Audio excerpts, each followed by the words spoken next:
Marco, good to see you. Good to see you, Christian. I have a question for you today. Are you too smart for your own good?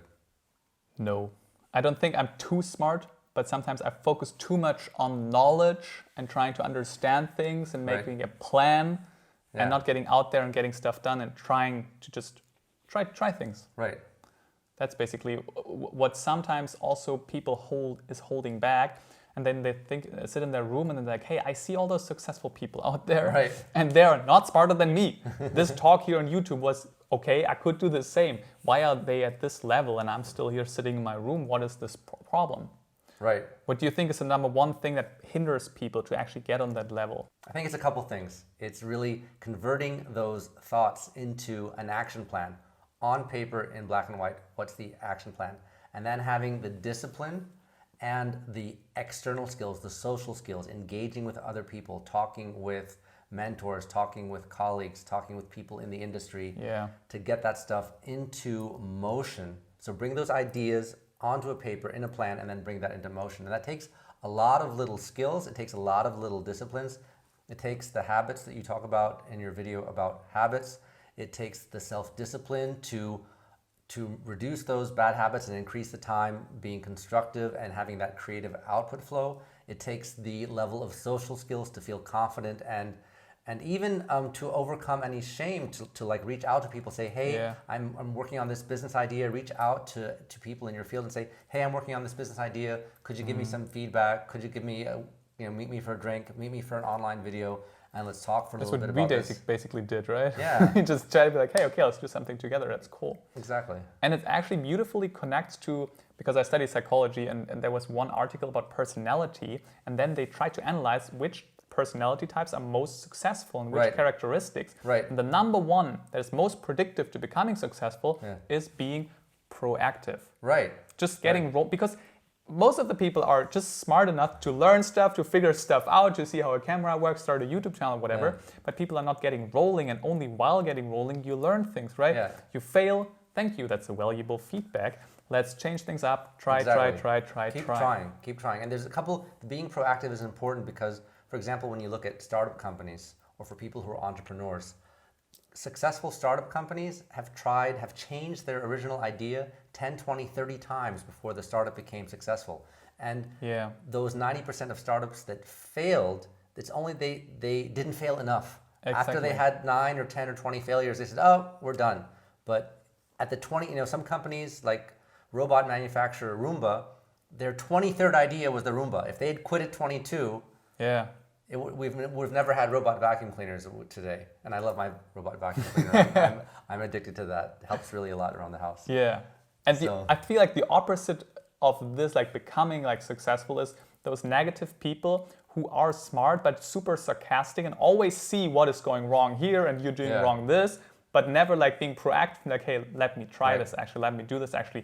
Because I feel like they are afraid to fail actually, that it's embarrassing. What do other people think if I try and fail and I make myself vulnerable? But this is the only way to actually get rolling and get some success. Sure, and with those people, it reminds me of the critic voice. I used to have also a critic voice that was way too strong and overactive, and keeping that for two reasons. One, it's not helpful on the inside to overly self-criticize, because that just brings down my own energy. And on the outside world, I don't want to over-criticize other people because that's not healthy for them or our relationship either. So realizing that when that critic is too strong, to really dial it down and only use it in specific situations. Obviously, you want the critic there when the engineer is designing an airplane or when the software developer is designing a computer program. You want to look at those things analytically. The surgeon and the radiologist are looking at the pictures of the patient to have an accurate diagnosis. There we want that hyperactive critic. But in most of life, we don't really need to be that super analytical. We actually need to be more in flow with ourselves,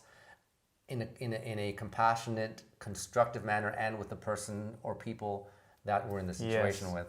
I actually like even embracing this critical part and be like, oh, thank you for this feedback here. I'm again critical, I'm negative, this could go wrong. Thank you. I mean, sometimes even give it a name, like, thanks, Charles, for being here again. Right. Okay, interesting. What are you trying to tell me here? Okay, before I start a YouTube channel, maybe I should check that the light is working properly, I'm wearing a nice shirt. Exactly. Thank you for this information. Yeah. Nevertheless, let me get rolling. You can stick with me. Actually, I appreciate you come with me on the way of trying out new things. Exactly. So I'm always a friend of accepting. Actually, if you suppress things and push things away, they become bigger and taller and overwhelming. Exactly. Yeah, acknowledgement, just acceptance of what's there, accept that this moment matters, and whatever's coming up, it deserves to be recognized and then dealt with appropriately, whatever that might be.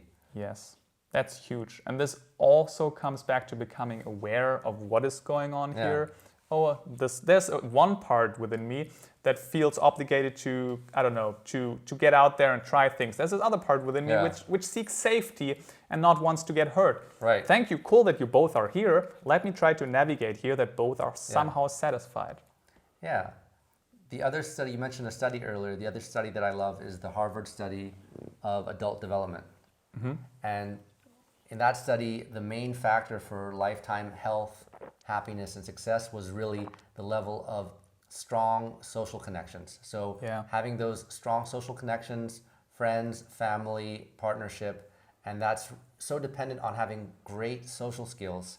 And I want to mention that for anyone who doesn't have great social skills yet, everyone can learn great social skills. It doesn't matter if you're an introvert or an extrovert. Everyone can learn great social skills and learn to have great interactions, have a great circle of friends, have a great partner. That's totally doable for everyone. That's part of our humanity because we're mammals, right? We're super social creatures.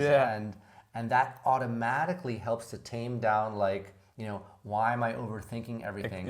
When you're hanging out with your friends enough, that's automatically tamed down because your friends are gonna be like, hey, Marco, stop thinking, you know, come back in the group and do this thing with us. Definitely. Again, actually, just articles again pop up into my mind. Research has shown this, that if you connect with people, talk about things, all those fears are actually getting, are more like getting away, but also you build more of a healthy self-esteem because you have friends around you which appreciate you, which support you. By having a healthy self-esteem, again, you're more okay with failure and putting yourself out there and not overthinking what other people might thinking about you, because if you do this, you're always again insecure and you're only good enough if other people approve you. But if you have like a nice social circle of friends and you truly appreciate, you don't care so much if this one guy is writing like a negative YouTube comment or whatever. You're still okay with that, right? And you're trying and improving. Yeah.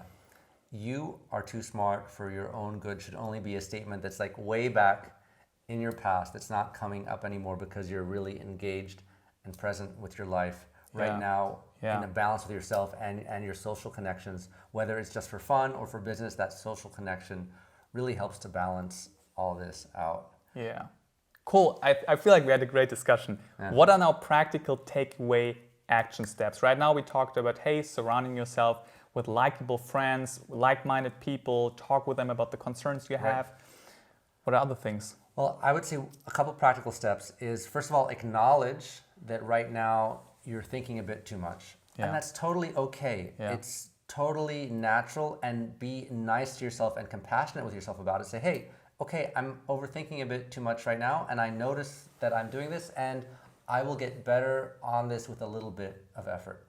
So just acknowledge that in kind of a compassionate way, in a constructive way, like you might, kind of this kind of voice you might use with a young child. If you had like a 5-year-old, if you ever babysit a small child, that caring, compassionate, still constructive, but in a caring, helpful way. So it's going forward. Acknowledge what's going on. The child wants to be acknowledged for their pain, for their discomfort. Acknowledge that discomfort, and then take a little baby step, constructive step forward.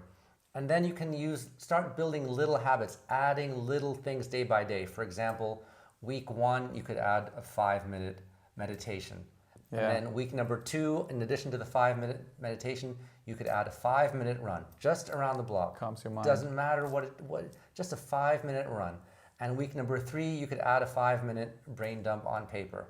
And after 12 weeks, you could have an awesome half-hour morning or evening routine that totally calms you down, brings you back into your body, so you're feeling, more present, aware, in peace with yourself.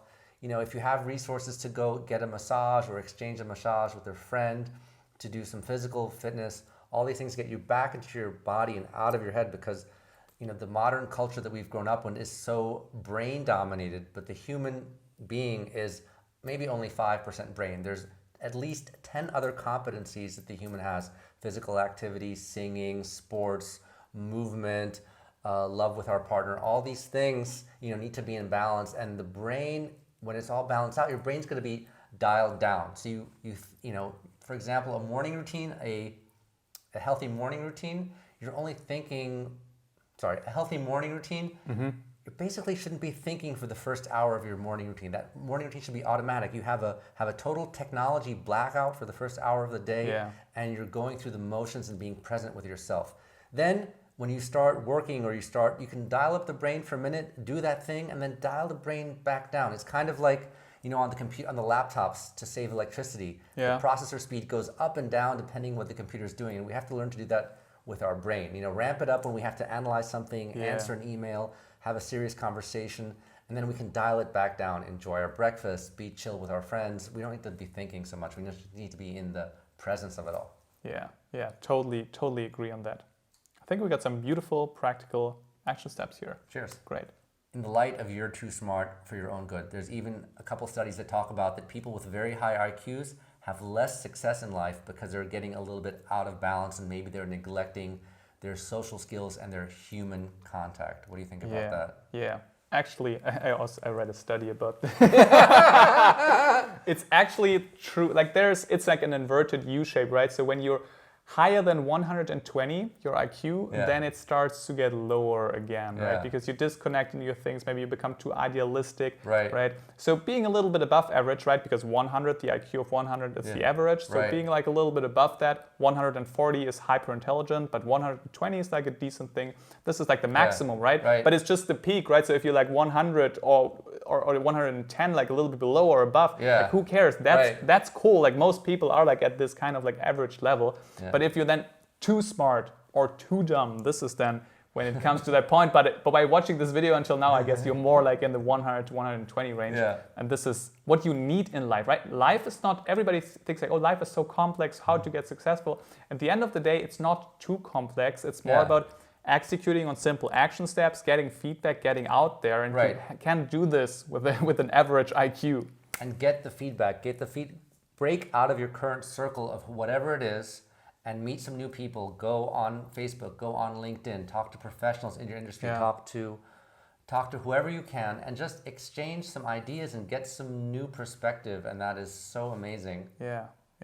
And this is what, again, we did. You reached out to me, I think, then we directly had a talk, we had a Skype call, and now I'm here in Berlin, we shoot this video, and this is really inspiring, and I learned so much, he's learning so much, and this is how things work out, right? This is the journey where we're also in, basically. We're all in the journey. We're not sitting here talking about the journey. We're talking about it and living the journey while talking about it. Exactly. This here is Marco Sander, psychologist and habit expert. It's really awesome talking with you today, Marco. Thanks for having me.